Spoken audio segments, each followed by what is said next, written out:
হিড় হিড় করে টানতে টানতে তাদেরকে পুলিশের গাড়িতে তুলে নিল মমতা বন্দ্যোপাধ্যায়ের দলদাস চটিচাটা ওই পুলিশগুলো। কেন তুলে নেওয়া হলো? তারা কি অপরাধ করেছে? তারা চুরি করেনি, ডাকাতি করেনি, তবু কেন শিক্ষকরা পুলিশের গাড়িতে, শিক্ষকরা কেন প্রিজন ভ্যানে? কারণটা ভারী চমৎকার, পুলিশের পক্ষ থেকে জানানো হলো। বলা হলো যেহেতু এদের মিছিল করার অনুমতি নেই, সেহেতু এদেরকে চোর ডাকাত ক্রিমিনালের মতো প্রিজন ভ্যানে করে তুলে নিয়ে চলে যাওয়া হবে। এর থেকে আমরা কি বুঝলাম?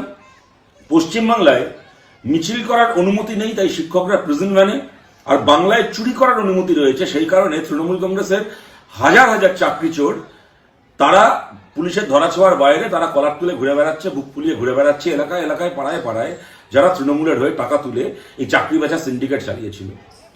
আর আপনি কবে লজ্জা পাবেন মমতা ব্যানার্জি? কবে লজ্জা পাবেন? বড় বড় জ্ঞান দেন, বড় বড় ভাষণ দেন, আর দেখুন তৃণমূল যেটা চোরের দল, আজকে পশ্চিমবাংলা কেন গোটা ভারতে কারোটা জানতে বাকি নেই। কিন্তু তৃণমূলের কর্মী সমর্থকরা কয়েকদিন আগে পর্যন্ত অনেক কষ্টে একটা গল্প বাজারে বাঁচিয়ে রাখার চেষ্টা করছিল, তা কি, যে আমাদের দলের বাকি সব নেতাগুলো চোর, কিন্তু আমাদের মমতা দিদি ভারী সৎ। কিন্তু মমতা ব্যানার্জি নিজে সরাসরি কত বড় একটা চোরেদের নেটওয়ার্ক চালাচ্ছেন পশ্চিমবাংলায়, তার আর এত বড় প্রমাণ, এর চেয়ে বড় প্রমাণ কি হতে পারে?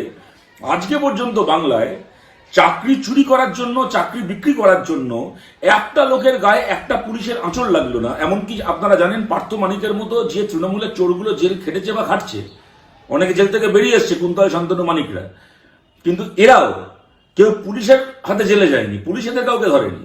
সুতরাং যে কটা চোর, পার্থ মানিক থেকে শুরু করে সুবীরেশ, কুন্তল, যতগুলো একেবারে চিটিংবাজ রয়েছে তৃণমূলের, একটা লোককেও পুলিশ কিছু করেনি। কিছু কেন্দ্রীয় এজেন্সি ধরেছিল, বেশিরভাগকে এখন ছেড়ে দিচ্ছে।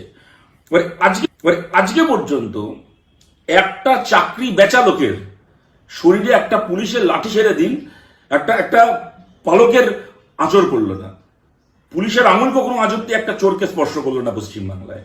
আর দিনের পর দিন মার খাচ্ছে কারা? যারা চাকরির পরীক্ষায় বসে যোগ্যতা সত্ত্বেও চাকরি পায়নি, হয় তারা, অথবা যারা নিজের যোগ্যতায় চাকরি পেয়েছিল কিন্তু তৃণমূলের চোরেদেরকে আড়াল করার জন্য যাদেরকে হাড়ি কাটে বলে দিয়েছেন মমতা ব্যানার্জি, সেই চাকরিহারা এই শিক্ষকরা।